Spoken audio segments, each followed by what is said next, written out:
jusqu'à 9h, Good Morning Business. Publication de l'étude annuelle des télécoms. On est avec Lisa Belloulot. Bonjour, présidente de la Fédération française des télécoms et de Bouygues Télécom. On a l'impression qu'on dit il faut faire payer les GAFA. C'est ce qu'on dit depuis que les GAFA existent, j'ai l'impression. Est-ce que vous y croyez? Est-ce qu'il y a un changement? Est-ce qu'on va pouvoir enfin les faire passer à la caisse? Bonjour. Alors nous avons une initiative législative potentielle avec l'ouverture d'une consultation publique qui a été annoncée par Thierry Breton et Margrethe Vestager. De quoi s'agit-il? Nous, les opérateurs télécoms, au niveau européen, nous avons une capitalisation boursière totale 30 fois inférieure à celle des GAFA. Les GAFA payent 30 fois moins d'impôts et ils font croître nos réseaux de 30% chaque année. Avec des coûts qui sont induits, il faut mettre plus d'antennes, comme celles qui s'affichent à l'écran, il faut mettre plus de liens de collecte, plus de liens de transport.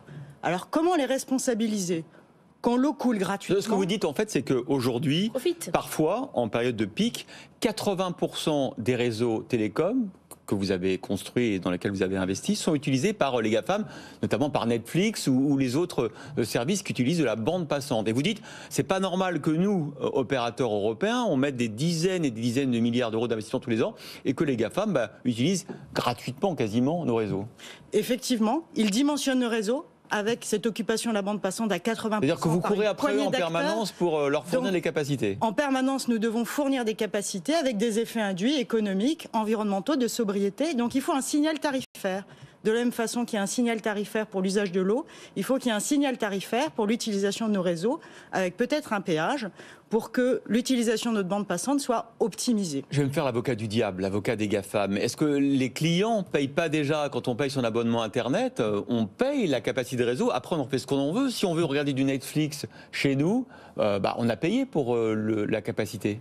Alors la difficulté, c'est qu'il y a une capture de la valeur. Le revenu par gigaoctet a été divisé par 10 depuis 10 ans, tandis que leur capitalisation boursière a augmenté. Ouais. Donc il y a peut-être un paiement à organiser entre les GAFA et les opérateurs télécoms à raison de l'utilisation de la bande passante qu'ils induisent. Donc un tarif en fonction de ce qu'ils utilisent, pas une taxe in fine. Absolument. Ce serait un revenu supplémentaire pour les opérateurs et également peut-être des coûts évités parce qu'ils optimiseraient davantage leur bande passante. Il y a des gisements d'optimisation, notamment dans la manière dont on envoie les vidéos sur les réseaux télécoms. Alors vous avez convaincu effectivement les autorités européennes, ça faisait plusieurs années que vous étiez sur ce créneau-là, et c'est vrai qu'on a entendu Breton, Vestager embrasser vos idées et vos arguments. Est-ce que ça existe ailleurs dans le monde? Est-ce qu'il y a d'autres zones géographiques où effectivement, à un moment donné, on a dit, écoutez, il y a pas les GAFAM doivent aussi contribuer au financement des infrastructures? Alors, de manière différente, le débat se pose aux États-Unis. D'accord. Parce qu'il n'y a pas d'obligation, comme en France, où nous avons des obligations réglementaires très larges de couverture du territoire géographique. D'accord. Ce qui fait que, justement, nous acheminons gratuitement les contenus du GAFA, de la Corrèze jusqu'à l'île de Sein. Aux États-Unis, il n'y a pas les mêmes mécanismes et donc se pose la question de savoir si ce ne sont pas les GAFA qui doivent rémunérer la distribution des contenus sur tout le territoire américain. Et alors, donc, il y a une réponse aux États-Unis ou pas? Alors, il y a à ce moment-là, il y a une évaluation qui est en cours et il y a un Congressional Bill qui a été adopté de manière transpartisane, notamment pour évaluer cet effet et de quelle manière doit être calculée la contribution des GAFA. Là, vous y croyez? Vous pensez qu'une marche va être montée où les GAFA, en fait, ont un moyen de pression suffisant et ils vont dire, écoutez, non? Écoutez, tout est organisé en tout cas au niveau européen pour que le débat prenne place, qu'il soit documenté, qu'il soit étayé.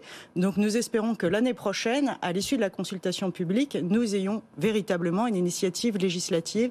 Nous avons le soutien aussi d'une 50aine de députés européens, de plusieurs États membres et notamment du gouvernement français. Donc tous les ingrédients sont réunis pour que peut-être on passe une nouvelle étape comme on l'a passé avec le DMA. Votre argument à vous, c'est de dire on stoppe les investissements, on baisse, c'est plus possible? Ah non, absolument pas. Nous sommes fiers d'acheminer ce contenu. Nous sommes fiers de réaliser ces investissements qui sont d'ailleurs un moteur de croissance pour l'économie française. 400 000 emplois, directs et indirects, dans le secteur des télécoms. Absolument. Un emploi créé dans le secteur des télécoms, c'est 2,5 emplois créés dans l'économie française.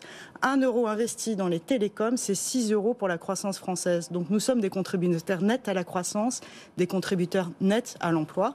C'est documenté dans cette étude que nous avons publiée hier, avec l'aide d'Arthur Delitel, donc un consultant évidemment réputé. Alors on n'est pas des spécialistes, mais souvent quand on reçoit des GAFAM, ils nous disent mais nous on finance énormément les grands câbles sous-marins qui traversent l'Atlantique par exemple, qui arrivent en Espagne, en Afrique du Nord, en France. C'est les GAFAM qui les installent. Alors ils ont leur part dans le financement des infrastructures télécom. Alors je crois que la taille et la nature des investissements n'est pas comparable. Si vous regardez la totalité des investissements au niveau européen depuis 10 ans, c'est 500 milliards d'euros. Pour les opérateurs? Pour tous les opérateurs au niveau européen. Quand on regarde les investissements qui sont pertinents du point de vue des acheminements télécoms du côté des GAFA, il y a deux choses. Il y a les câbles sous-marins.